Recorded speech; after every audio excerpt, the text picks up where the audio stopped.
Welcome everyone to our first Grampions event for Iowa in the new year 2021. Can they see us, Gina? No. Yep. Wait, they can't? Okay. Yep. We're Marianne Dean Gillespie, and we're leading the Grampions effort here in our state. And we're delighted that you're here to join us tonight. We're going to be hearing from a panel of expert fundraisers from our state. And we've known these folks for a long time, and we think they're awesome. Lynn Moore is a grandmother to a child with cystic fibrosis. Dan and Julie Swick are grandparents of a child with CF. And Susie Ryder is a parent of an adult with cystic fibrosis.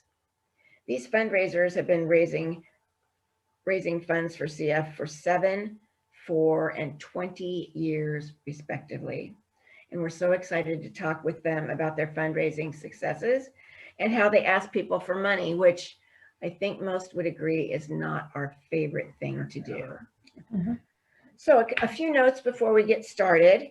If you have any questions throughout the conversation, you can type them in the chat, which I believe should be at the bottom of your screen, and Gina will be following those. The panel conversation is going to be recorded, and we'll share that with other Grampians who could not be here tonight. And just a tip, you might want to go to your gallery view up in the upper right so that you can see all of the speakers. All right, let's begin by, well, actually, we'll tell you about ourselves real quickly. Dean and I have a grandchild, Olivia, who just turned 5 on the 16th of March, who has cystic fibrosis. She went to Iowa City yesterday to do her first lung function test, and she did very well. So we're so grateful for that. She's going to be having some dental treatments coming up soon because of the drugs that she's had to take for this awful disease. So just one of the many things that folks end up doing. So what I'd like to invite our panel to do now is to introduce yourself and tell us about your CF fighter and your team name. And we'll start with Susie. You want to tell us about yourself, please? Sure. I am Susie Ryder. I am so excited that I was asked to be part of this panel of Grampians. I'm not a grandma yet. One of these days I hope to be. But I know all these lovely people, and I was delighted to be asked so that I could share what our team's been doing. Our team name is called Andrea's Angels. It's in honor of our daughter, Andrea, who was diagnosed with cystic fibrosis when she was 4.5 years of age. Something you don't hear a lot anymore because of the newborn screening that's available, and you know, they're caught early on, but Andrea was not caught at birth, and so we went through 4 years of struggling to figure out why she was not thriving, and we came very close to losing her. And it threw us into fundraising. As soon as she started the CF protocol, within 2 months, we had a new child in our hand, and we knew we had to be part of this fight. The Cystic Fibrosis Foundation really, and everybody who supports the CF Foundation, literally saved our daughter's life. So we have been fundraising since January 31st of 2001, so exactly 20 years now. And Andrea will be 25 this summer in July. And we have been very successful in fundraising, and I'm excited to share a little bit more about that later on. Thanks. Thank you very much. Lynn. Yes, and Reed's here, and he's Papa in this group. Yeah, absolutely. So support. Big yeah, time. he's our support staff. It's Lynn and Reed Moore, and we live in, we call Ames our home because we're very close to Ames. We are Charlie's Angels. I don't know if you can see this. This is Charlie, and she is 7, going on 17. And this is Charlie with our favorite coach, Coach Matt Campbell. And Charlie was born with CF, and we knew she had CF. because of some complications later in Jenny's pregnancy. And yeah, Jenny and Tim Huguenin are her parents, and Tim is our son. We have a team of 537 members, and we have a committee of about 10 people that do all the gut work. So I don't know. She's doing pretty well right now. She's at home schooling. She says she likes that because she can sleep later and have more time with her family. So other than that, we work real hard. We've been involved before Charlie with Samantha Fuller, Team Sam, and she's 21 now, I think. So, but Charlie's Angels is our fundraising team, and I will gladly tell you all about it. So we'll pass it on. Unless you have something to say, Reed. No. No. Okay. We'll He's look offering. forward to hearing more. Yes. Thank you.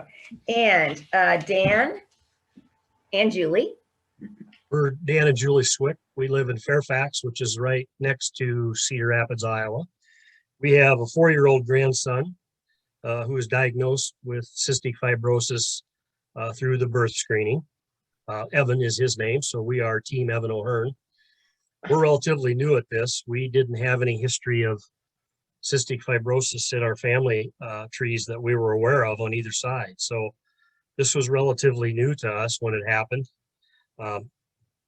Obviously, we decided to try to learn more about it because we didn't understand it. And our daughter helped educate us a lot. We attended the conference in 2019 in Nashville, the North American Cystic Fibrosis Conference.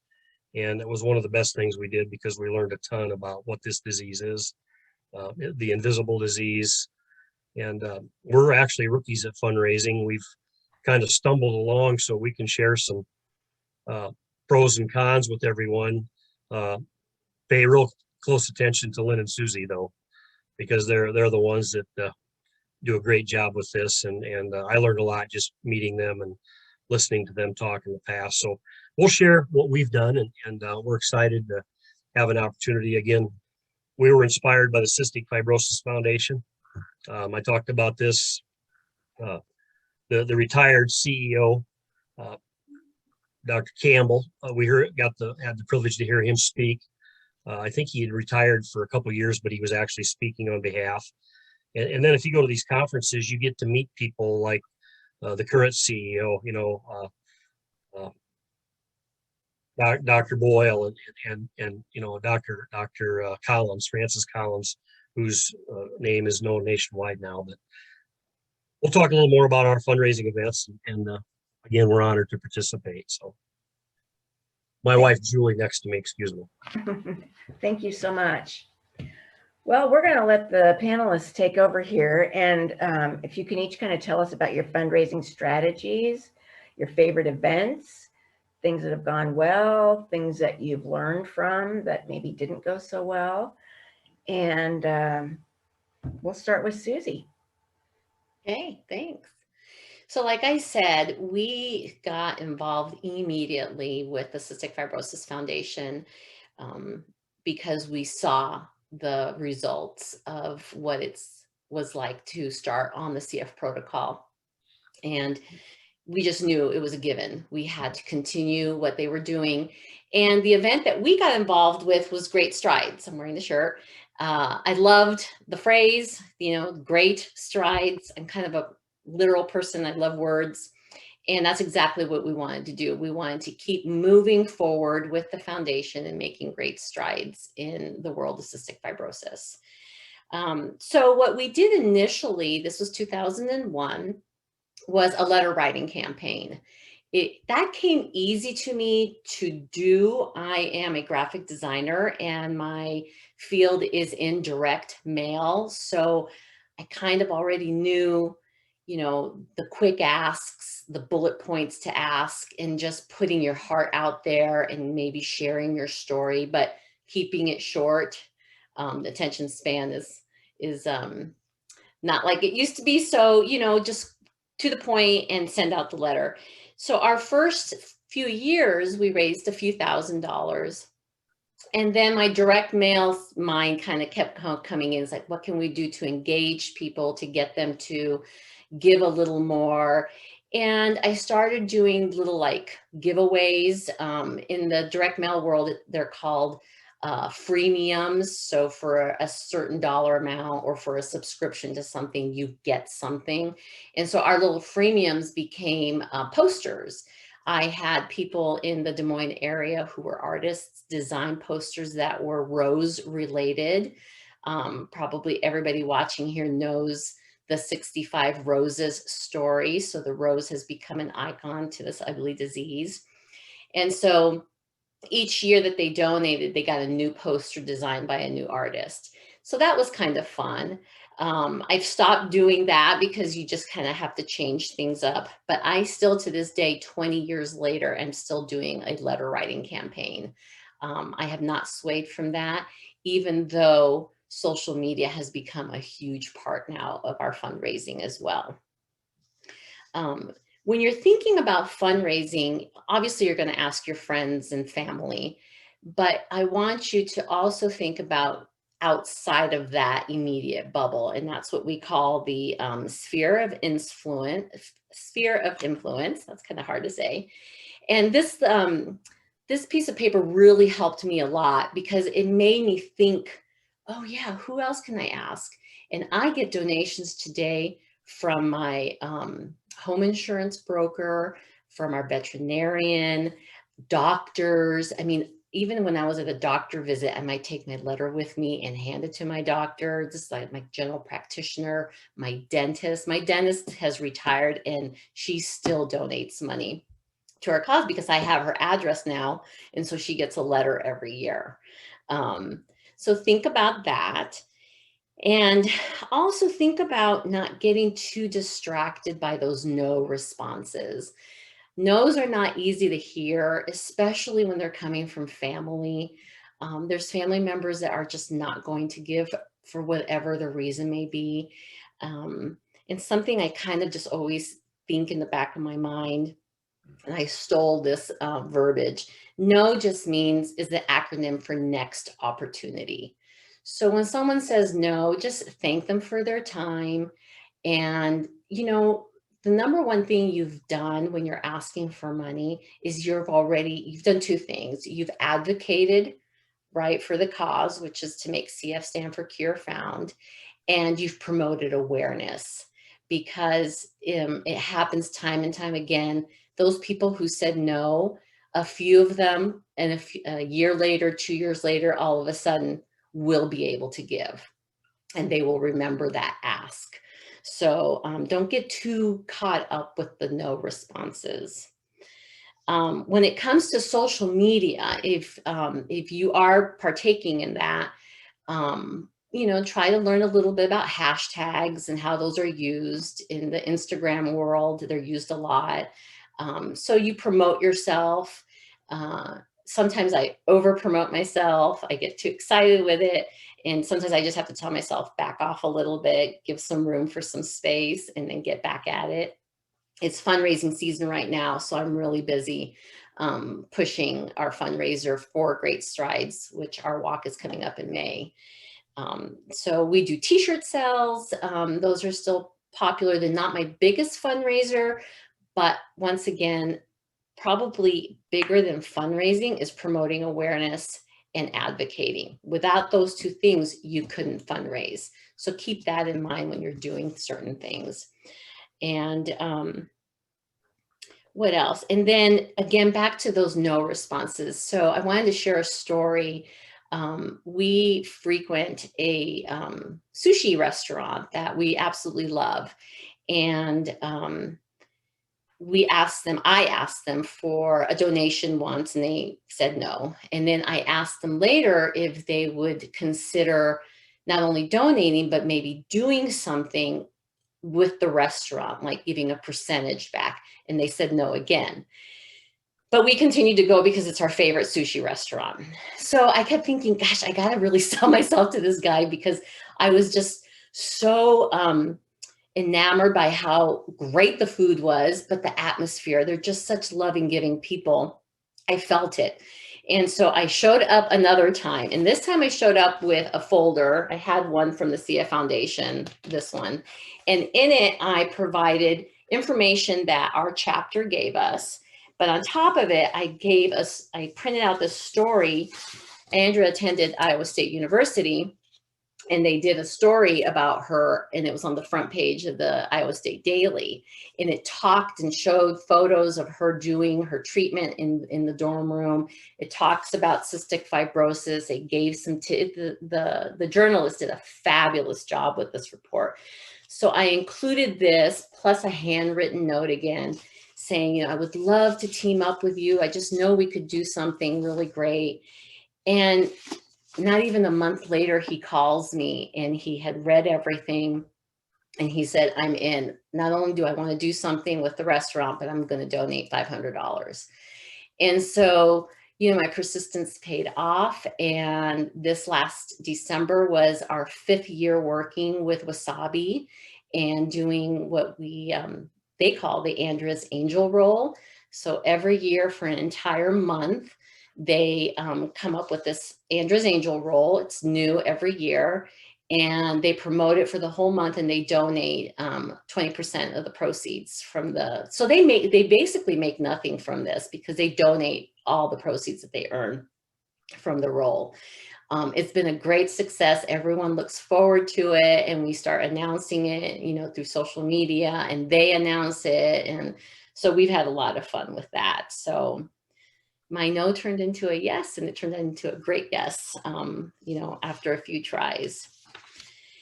The other thing too, so when you fundraise, the Cystic Fibrosis Foundation gives you fabulous tools for fundraising, especially in Great Strides. You have the app that you can download and the online donation site that you create. A big tip for using those sites, you can create your own page and design it how you want and upload your own photos, but it creates a default URL. You can change that URL and make it smaller. So like our team URL is go to Great Strides, and I can't remember exactly how it is, but then it's /Andrea's Angels. So now people see our team name, they know that's ours, and it goes right to there. People tend to forget to shorten that URL, and it's really easily available there to do. But the other thing I also do is I focus on trying to find people to fundraise for us, not just donate. Donations obviously are what we're looking for, but if you really want to raise more money, you need to find people who are going to play the game with you in asking for those funds. My goal started with just 5 people. Can I find 5 people to try and donate or fundraise $1,000? And it's grown from there. So now every year I try and get no less than 10 people to commit to that. And, you know, Great Strides is May 15th, but the foundation lets us keep fundraising until the end of the year. And so I always tell them, you know, hey, you have until the end of the year to raise $1,000. It's really doable. I asked my niece this year, she joined, she's already surpassed, in 3 days, she raised $1,500. So it's, especially take advantage of our millennials. You know, she's a millennial. They know how to use technology. She just put it out there and said she would match the first 500. She raised 500 in like 3 hours time. And then the money kept coming in, and she's not even done. So, Fantastic. Wow. yeah, I think that's about it for me. And then if you have any questions, we'll answer them later on. So That was amazing. Thank you so much, Susie. How Thanks, Susie. inspiring. thank you. All right. For more inspiration, we'll go to Lynn and read. Well, what it is all about for us is that it's one reason of 30,000. And Charlie is one of those 30,000 who has CF. So how do we do this? You don't have to be the voice. You can be the brain, you can be the muscle, you can be the desire. And if you've never done it before, it's really easy. You just open your mouth and talk from your heart and tell them about your person. and your connection. And usually when I show this, they're all, so that she's my ace in my pocket right there. So in the beginning, our hearts were really sad. We heard, we knew we had this fight ahead of us, and we decided we can't do this alone. Well, Tim decided maybe we should have a bike ride, but Mom, will you take care of it?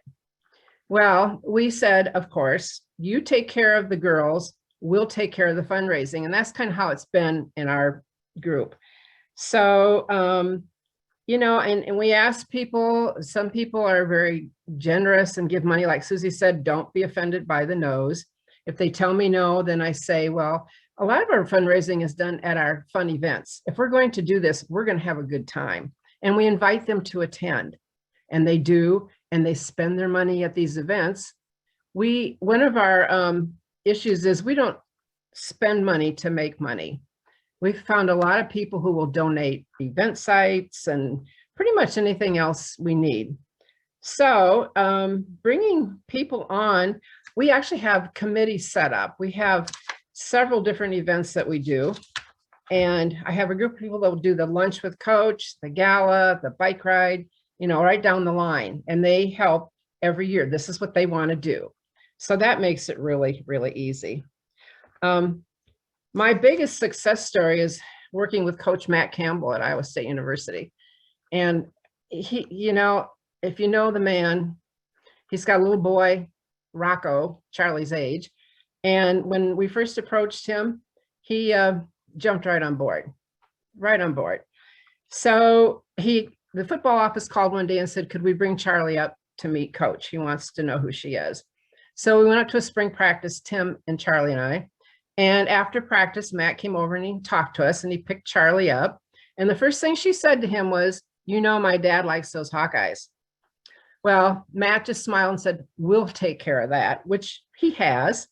And that first luncheon we had, we actually got out into the tailgating section before a football game, and we sold tickets. We don't do raffles, but we sold tickets. And if your ticket was drawn, then you could bring 5 people and come to this lunch with Coach. They were all over that. We limited, I don't know, what do we have? Maybe 50 people that first year? Small group. Just a small group. Well, then as our program got better at Iowa State and we continued this, we finally just decided to open it up. And we were allowed to have 120 people there. And we've already sold out for this year. We're hoping we'll get it in. We have a waiting list. And this makes big money for us. And these people, although they're mainly there to see Coach and whoever he should bring along, we educate them about cystic fibrosis. My dentist buys a full table each year, and he closes up the shop, and they come to the luncheon. He's also a neighbor to Coach Matt, so we think might have something to do with it. But anyway, that's a big fundraiser for us. We have lots of different fundraisers. And what I can tell you, if you're running a big event like a gala, or even this luncheon, or the bike ride, or the golf tournament, you need to plan 3 to 6 months to get it off the ground and ready to go. And the first time we had, I just want to tell you about a few things we do. We do the bike ride. We do a lunch with Coach every year. We have our gala, Breathing Life into the Future. We've moved it to the end of November for this year because of the COVID. We have done can drives. We do a can drive continuously. We've had wine tasting. We've done a mailing. During the COVID, just as it started, I had one of the Charlie's other grandmothers and myself and another girlfriend. We sewed face masks and we made $7,000. We didn't sell them. We asked for donations, and people were very gracious just to, write checks. So that's kind of what we've got going on. It takes a good committee to pull things off. You can participate in parades. It's just endless what you can do. Make something out of nothing. If you've got people that have venues, you can go talk to them about, gee, could we do this here or do that there? That type of thing. We've been doing this since Charlie was what, 1. And to current date, we've raised $161,000 plus. You know, we can do better, but with the COVID, it threw us out last year. It just did. So anyway, you go through life and life is good. And then you get a curve thrown at you. Like, now we've got this little one, we have to help get better. And at our last luncheon we had, Coach Matt said, what he does at Iowa State is play football. But what we're doing with cystic fibrosis is changing lives. And that's exactly what we're trying to do. So, you know, Charlie's my everyday reminder of what I'm supposed to be doing. And it pretty much occupies most of my brain day and night. Reed can attest to that. I'm always coming up with an idea. Charlie's other grandparents help too. So that's kind of us in a nutshell. You know, it's just like, I'm sure Susie and Dan or else, your mind just doesn't quit. You know, you're always thinking, what can we do next? What can we do better?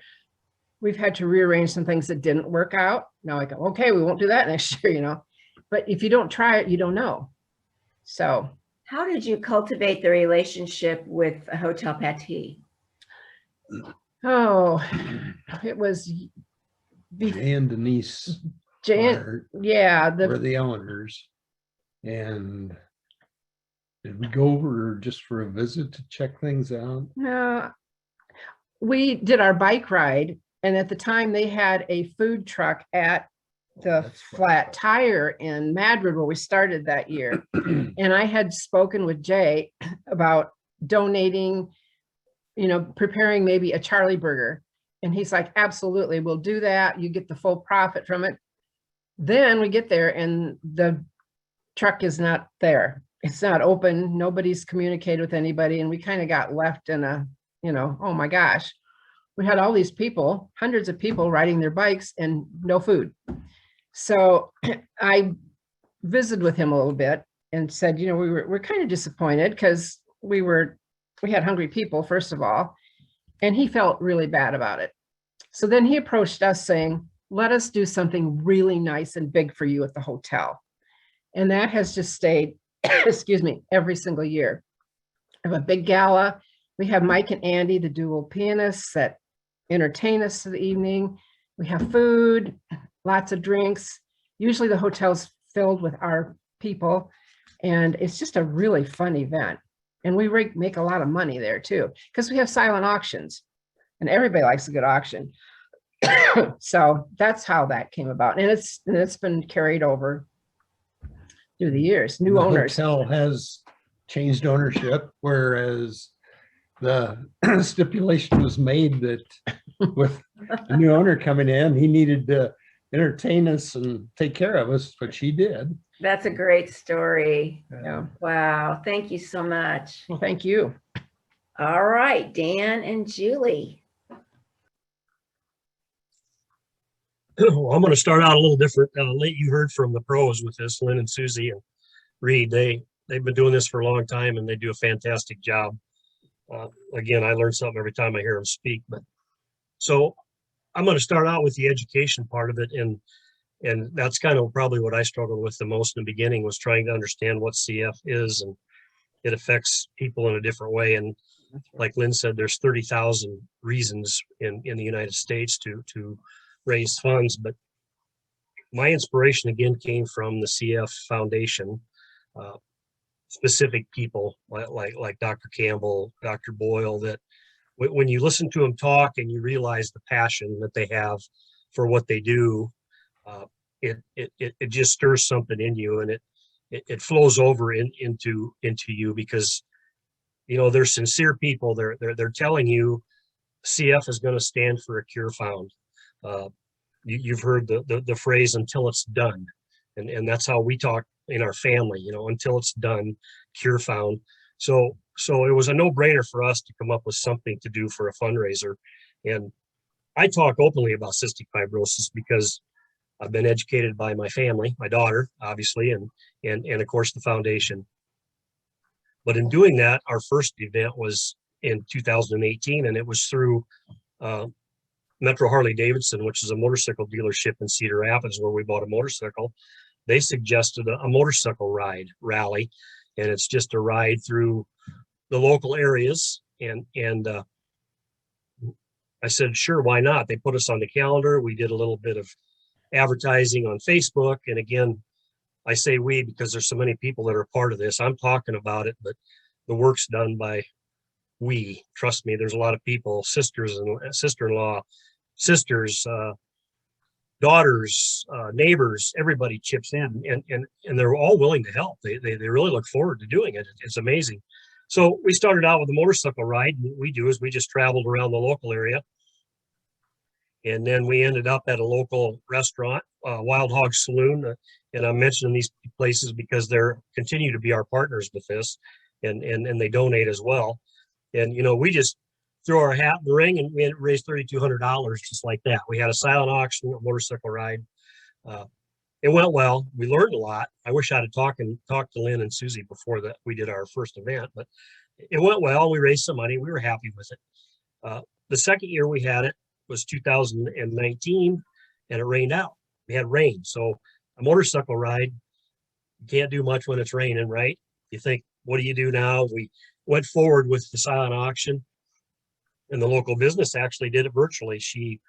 However, they do that on Facebook. She pulled it up on her phone and walked through the items that were donated. And when I talk about donated items for our silent auction, it's I got a sister-in-law that made a beautiful quilt. I have a neighbor that made an awesome Harley Davidson bench. He made Harley Davidson clocks. There's just so many things you can put together for silent auctions. And in our second year, we got better at this. We reached out to professional sports teams. They donated. The Green Bay Packers have followed through with footballs 2 years in a row. The Minnesota Vikings. We got tickets to the Iowa Cubs. It's limitless what you can do. You just, like Lynn said, your brain's always churning. You're trying to figure out what you can do next. But the silent auction, the second year, even with the rain out, raised $2,500. So, you know, that was done virtually. So that was really easy to do. Again, a lot of work, but again, it's we, because there's so many people that help us. The third year, of course, was COVID. So we went ahead and did the same thing. We accepted donations, and believe it or not, in 2020, we ended up with $2,500, and we didn't do anything. It was just donations from those businesses that have supported us in the ride. And of course, through that, we support them. We give them notoriety on our yard signs. We put out yard signs. We have posters. There's some technical people that are in the we group that help. Actually, some of them are on the call today, and we thank them a lot. But posters, yard signs. We do the wrist bracelets that says Team Evan, you know, just breathe until it's done. And those can be sold. The grandchildren go door to door a month or so from our ride. When we have our ride, they're in a jar, and we ask the same thing, donations, and you'd be surprised what people donate. So, you know, we've really just scratched the surface on this. We have a ride planned for this year. It's August 28th. We're looking forward to it. We've already started collecting items for the silent auction because that's huge. Did I miss anything? The lunches, you know, we have a company that donates the lunch every year for the riders. We try to make it fun, and that's the key to it. Make it fun, and then word of mouth. They'll tell the next motorcycle rider, and that's what the dealership told me. The people that ride are really generous motorcycle people, and he's right. You know, they think nothing of pre-registering, and if they don't show up, they still donate their money. Again, word of mouth is key. Social media. We have a website, Cruising for a Cure, or a Facebook site, I'm sorry, that the girls update, and they keep our auction items on there. Again, the CF group is good with helping us too. We're looking forward to this year. We as a team, in 3 years have raised just about $39,000, and I know we can do better. I mean, we're just. I retired a couple years ago, so I have a little more time on my hands now that I can spend toward this. And believe me, I actually enjoy doing it, because when I approach people about money, donating for this, first of all, I have no problem asking them, because I know what the cause is. The cause is a cure. And in order to get to the cure, you have to spend money for research, and research costs money. You have professional people that are doing this day in and day out. They've devoted their lives to doing this. And so for me to ask for money is no problem. You know, Winston Churchill once said, success is failure after failure after failure without loss of enthusiasm. And that's kind of how I look at it when I reach out. But we take a different spin. We ask people to partner with us for this cause, a cure. You know, we share information that we can get from the CF Foundation on the 5-year path to a cure. It's just a lot of it's education and communicating with people, word of mouth. One event that we did do in 2020, we did get in is we're fortunate enough that our oldest daughter works at the University of Iowa. So we had a luncheon. She put together a luncheon with Coach Ferentz, and we sold out. What did we have for tables? 8 tables with, ended up being 300 people, but that event raised $15,000 and the food was donated. Coach Ferentz is more than happy to do things like that. Of course, that inside contact. So again, contacts are key. I think Susie mentioned that. And Lynn, you know, you got to have a group of people in your circle that are willing to do this. But, you know, that's kind of the things we've done. I don't know if I left anything out. If I did, sorry. If you have questions, please feel free. But thank you. That's a lot. That's a lot, Dan and Julie. And I really like the idea of partnering. I think that's super important. That'll give you a little more courage sometimes if you are hesitant to ask. Terrific. Thanks to all of you. Okay, Gina, do we have questions at all? I have not seen any questions in the chat. So if anybody has them, feel free to just unmute yourself or type them in the chat. I'll go ahead and start with one of my questions, and it's for everybody. So I know that all 4 sets of you have talked about getting to know the CF fighter. Lynn always shows the picture of Charlie. What are some ways that all of you have helped share who your fighter is to help tell the story? So whether it's a picture, social media, posters, how do you share your fighter story? Well, I put Charlie on the stadium and let her talk about what she had going on with her CF the last time we had lunch at Iowa State. And I had to ask her questions, but, you know, that way the people got to hear her. And she, you know, yeah, we're here because I have 65 roses and Coach Matt is helping me, so I won't be sick anymore, you know. And then the whole room goes, oh. And then she said, plus he's really cute. And they all thought that was kind of funny. So putting her in front of the camera or in front of people, as much as her parents will allow us to do, I think is the way I get her across. I don't know if you can see behind me, but there's a huge thank you poster. That has Evan, our grandchild, on his battery powered motorcycle. And it's saying thank you. And we post that at events. Evan's also well known in the community where I live because he goes with me to the Harley Davidson shop. And we put him on the posters and the yard signs and stuff like that. And but I make sure people understand that this event is much broader than just for Evan, because again, I'm going to go back to Lynn's comment. There's 30,000 CF people that we're looking to cure. And to me, that's huge, you know. So Evan's our poster child, and you know, he's cute. Everybody says he looks like his grandpa, so that gets attention right away. And my wife's having a problem with that one. But you know, again, as much as it allows, and Evan, you know, he was at our first event and was able to see the 40 motorcycles ride off as we took off on our 80-mile ride, and people enjoy seeing them there. So. You know, one thing I wanted to add was that after every single thing we do or every cent I get brought into me, we have thank you notes with either Charlie's picture on them or her family's picture on them. And I send a written note to every single person who's ever donated a penny, a venue, silent auction products, everything. And then that way we keep a good record too. So we know who did what, and not to ask them right away for, you know, things. But mostly people will if they're involved, like with the gala, then they want to, you know, donate for the gala. But I think the handwritten note, we write on it, then I send it on to Tim and Jenny, and they write on it, and then we send it on to whoever donated to us. I'll follow that too. So it does change as they get older. You're going to have to ask for permission on what they want you to do. So take advantage while they're little. Because I did that while Andrew was little.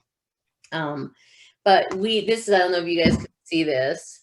This is a thank you postcard we did. And a friend had taken this picture of Andrea. She's sitting on a school bus, and the kids were going crazy loud, and she was all by herself, just gazing out the window. And I chaperoned, and I was watching her. She was not feeling well, you know, because of CF, it affects her tummy.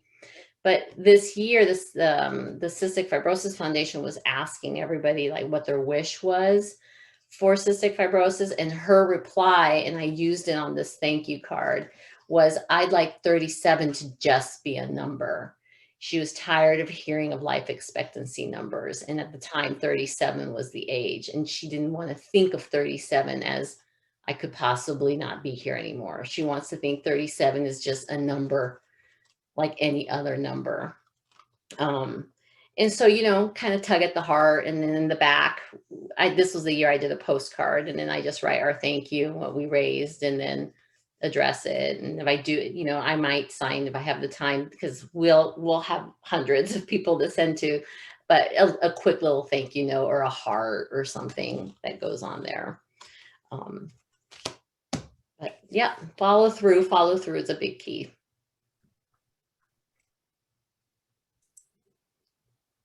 Any other questions from our attendees yet?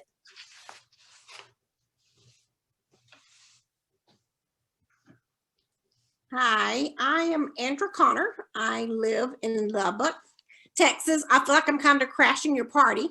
Oh, welcome Texas. I am on the National Grampian Committee, and so that's how I kind of got this information, and we're all about fundraising. We love to fundraise. My sister-in-law works a lot with me. She's retired, and so we gather at least once a week and keep an event going just about all year long.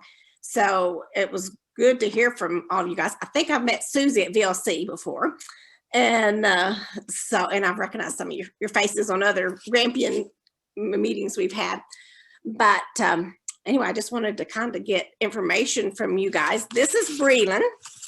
Breland is 7, and she was diagnosed at birth also, our 2-week screening, and we had no idea, either family, that we even had any CF carriers in the family.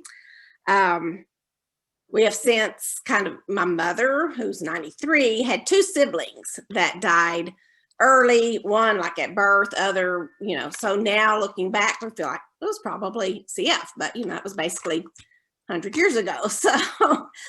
But we also this was Breland last year when she had teeth, and then this was fun. This was fun because she had lost her 2 teeth. So, but we kind of do the same type thing with our thank you notes, and so we do a new card every year. We also, her older sister, she has an older sister that will be 10 on Sunday, and she's all about the fundraising too. When she's not pouting that she's not getting the attention, then, you know, that's another story about the siblings, you know, but she really wants to help. So she has started her own team for her cousins, and we're all pretty much in the same area within 60, 90 miles. And they've always called Breland Biddy, so ever since she was born, because she was always so little. So her big sister started her team, and it's the Biddy Bunch. So the kids have the Biddy Bunch, and we are Breland's Brigade. And so it's kind of separated some of our funding. You know, it's not like now all the money goes to one pot. So, you know, if you're real competitive about the fundraising, well, then don't do that, because some of it goes different ways. But one thing they do, actually, my daughter, the mother of Breland, is a teacher, and both girls go to her school. So it's a really easy fundraiser, especially for me, pretty much, because it doesn't take a lot. They have a coin drive, and they've raised, well, let's see, about 32 the first year, 36. I think this year was 4,200. You know, just a week of saying, you know, bring your coins. We do give a pizza party for the first place, you know, team, and cupcakes for the other two classes. And this year we did have t-shirts made just to promote it, and they said be the change, so we used the word change for the coin, and that was real popular. Kids really wanted t-shirts, and teachers and things. But we do the t-shirts also. It was how we started. That was our big fundraiser, was t-shirts. And since then we've added in a couple events. We do an event called Bag CF, and it's handbag bingo. And it's a ladies' night out. It's a lot of fun. We have 10 rounds of bingo, and each round you win designer handbag. Not the $7,000 Louis Vuittons, but maybe someday. But maybe the $300 Coach bag. So it has really, we've just had it for 2 years, and it's just really growing. We've had to find a new venue because, and yes, we did have it this year in November. Don't tell the foundation, you know. We used all precautions. We had all of our, and of course, you know, I'm in Texas, so you know how, you know, those Texans just don't play by the rules. So, and anyway, it's gone well. We found a new venue for more people, but I do have a couple of questions right quick. Lynn, you said you have a committee. You have does each of your events, do you have a committee? Well, we have one major committee that we usually get together once or twice a year and throw out ideas. Okay. But we have a group that want to work at our luncheon with Coach. We have our group that works the gala. We have a group that works the bike ride. Now we were going to add a hiking the state parks event this year and a golf tournament, but we're going to wait till next year because we're not ready for that yet. And we want them to be good, and we want them to be big, and they can be, but you know, this COVID thing's I'm just not ready for that yet. So I made an executive decision, and we decided we were going to wait on those. But yes, we have one major committee, mainly of family, and it's not big. There's only maybe 10 people.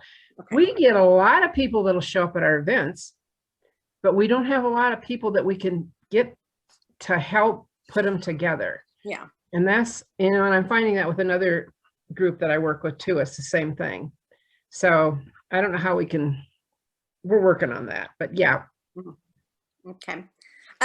So your tickets for your lunch with Coach, how do you price those? I mean, how does that range? We use Eventbrite. Is that what it is? Mm-hmm. Yeah, where people can sign up. Right. But last year, we didn't do it because of the COVID, but people that had registered already for last year, we are carrying them over. Mm-hmm, mm-hmm. And now, like this year, I'm not sure, I have to talk with our person that does that.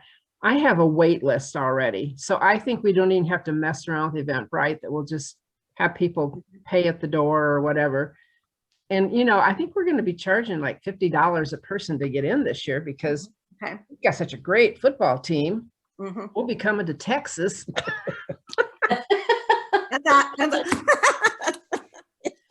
Baylor, Tech, you know. So anyway, yeah, that's how we do it. Yeah. Mainly all our events, we use the registration Eventbrite because it just works really easy for us. What we've been doing.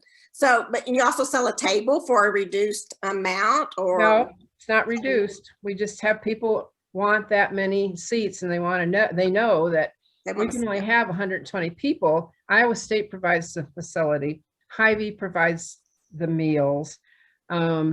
We do some giveaways. We have, you know, Coach signs autographs. They get to tour our facility. They get down on our football field and can run around, take pictures. Yeah. But with our successful program, everybody wants to be there now. Yeah. So we've upped the price. Yeah. Melanie will appreciate that. And It's going to be a great event. I mean, Okay. it always has been. So no, Yeah. we don't do any reduced rates for nobody. Yeah, I just didn't know if a table, if you sold a table for, 6, if it was a little less to, Yeah, we have 10 people at at a table. 12 tables.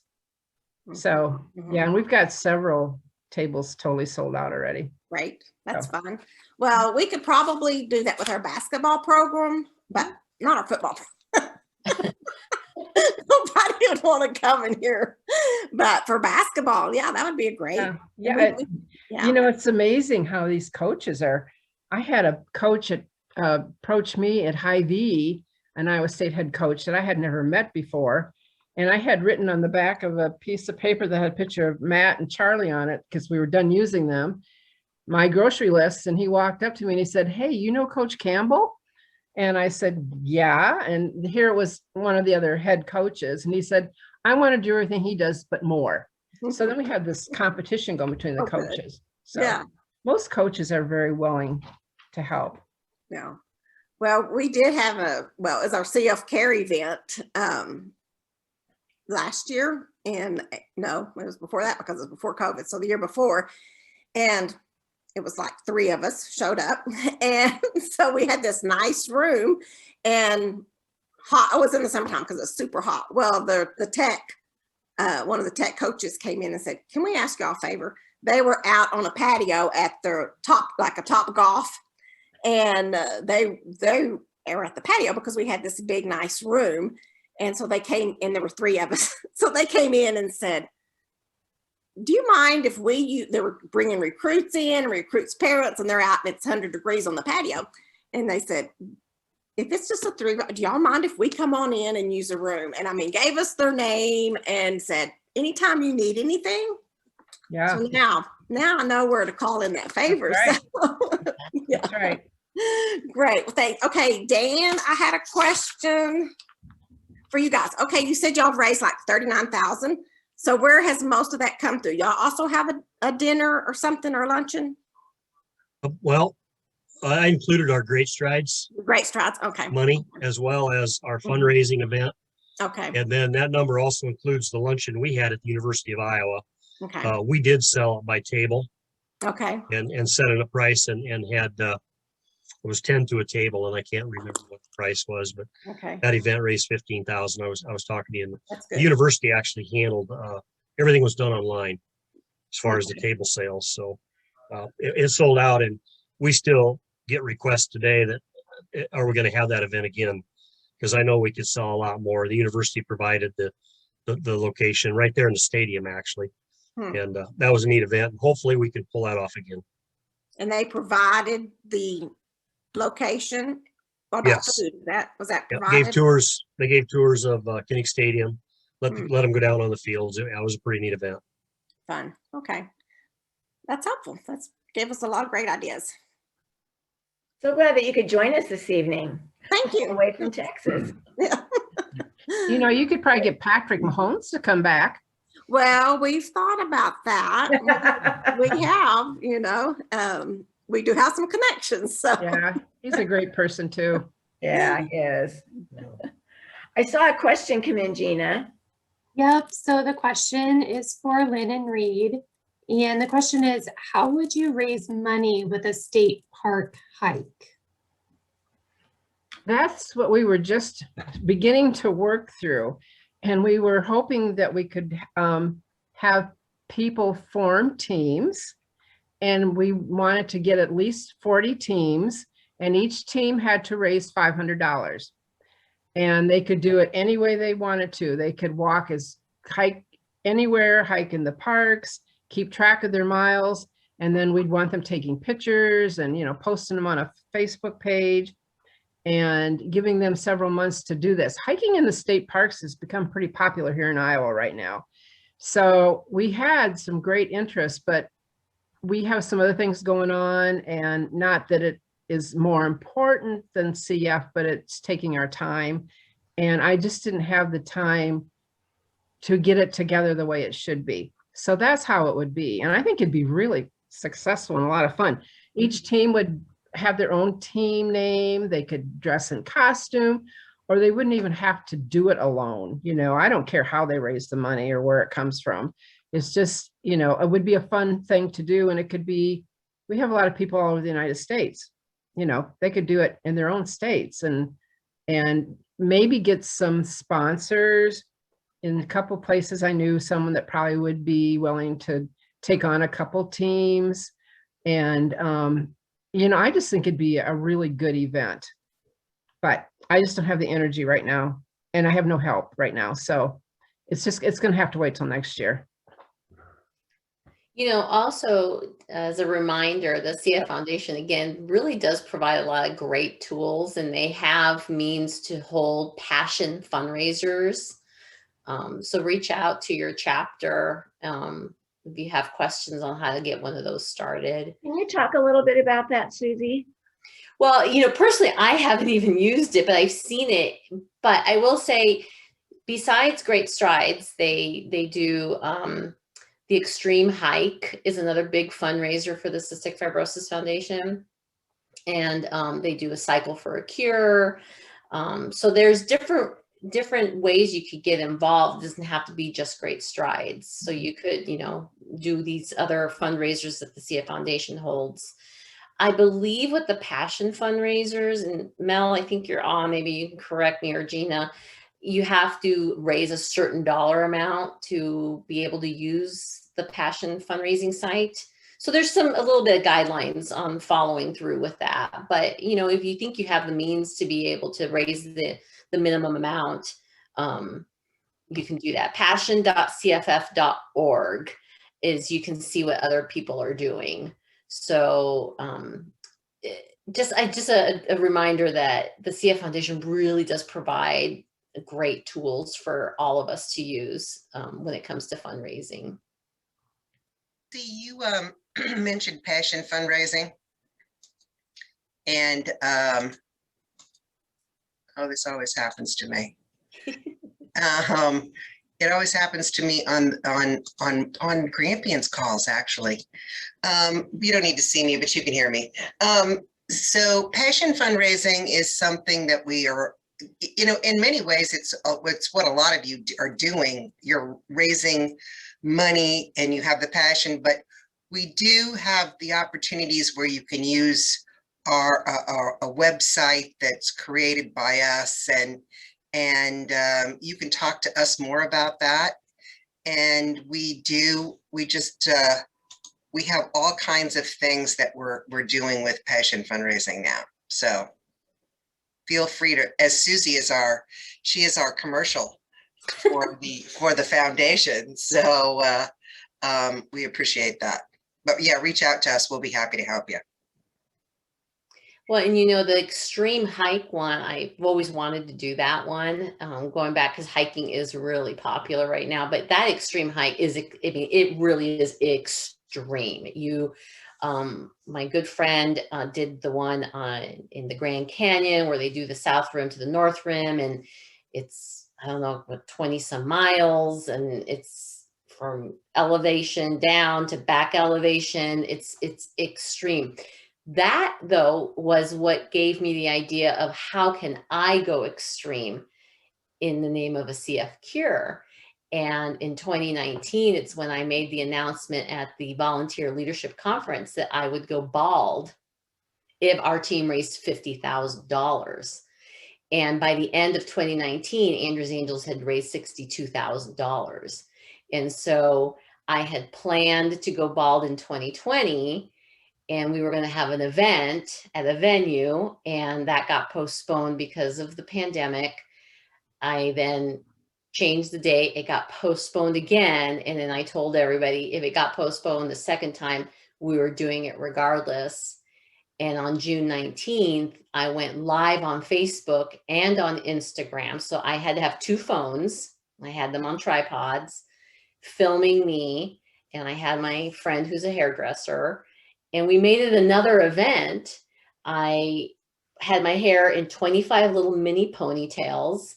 And for $100, you could come and snip a ponytail off, or you could just make the donation and someone in your name would snip it off, because we had about 15 people show up, and we did everyone was masked and we followed COVID protocols. And then for $250, you could buzz my hair off. And we ended up raising about $7,000 just from that alone. But that's, you know, I told you I love words. And so extreme kept like tugging at me. How can I go extreme? And that's how, and I'm not saying everybody needs to go bald. This is almost June 19th will be a year that my hair has been growing back. But that's what I decided to do. And it was fantabulous. It worked out. So yeah. Well, Mary and Dean, we are right at 7:30, so I will let you wrap it up. Took And the words right out of my mouth. Well, a final thank you to our presenters and to all those who joined us this evening. We're really glad that you did. And this will be posted. We'll put it on the National Grampians page, the recording, and I guess you can share it with whomever you would like after we get it available to you, which will be very soon. All right, and we'll be having, we're hoping to have an event for Grampians each quarter. So, you know, Gina, she'll be in touch to let you know what's coming. And again, I could listen to you guys all night, but we'll wrap it up here. And thank you so much. We appreciate it. We appreciate you. Oh, thanks, everyone. Thank you, everyone. Appreciate it. Good night. Job well done.